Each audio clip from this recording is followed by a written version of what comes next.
मित्रांनो, तुम्ही ह्या एक्सपेरिमेंटबद्दल स्टोरी ऐकलीच असेल की 3 कैदी असतात. त्या 3 कैद्यांना जेलमध्ये ठेवलेले असते आणि त्यांना सांगितलेले असते की तुमच्यावर विष प्रयोग केला जाणार आहे. असा एक विषारी साप आहे जो तुम्हाला चावणार आहे आणि तुमचा मृत्यू होणार आहे.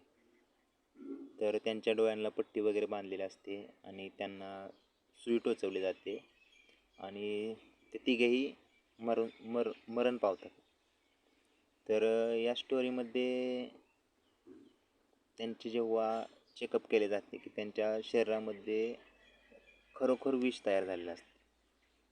तर त्यांना साप तर चावलेला नसतो, पण खरोखर त्यांच्या शरीरामध्ये विष तयार झाले. तर आपलं सबकॉन्शियस इतकं पॉवरफुल आहे की आपण जे इमॅजिन करतो ते आपोआप ते रिॲलिटीमध्ये आणते. त्यांच्या बाबतीत असं झालं की त्यांना वाटले की आपल्याला खरोखरच साप चावलेला आहे. तर ते सापाचे विष त्यांच्या सबकॉन्शियसने त्यांच्या शरीरात तयार केले आणि त्यांचा मृत्यू झाला. आपल्याला त्या स्टोरीची काही देणं घेणं नाही, पण आपण याचा पॉझिटिव्ह वेमध्ये कसा वापर करू शकतो की आपल्याला एखादा रोग आहे. बऱ्याच लोकांना वेगवेगळे रोग आहेत. तर आपण याचा पॉझिटिव्हमध्ये वापर कसा करू शकतो की आपण आपल्या सबकॉन्शियस माइंडला नेहमी सांगू शकतो की मी निरोगी आहे, हेल्दी आहे. माझा जो आजार आहे तो बरा झालेला आहे.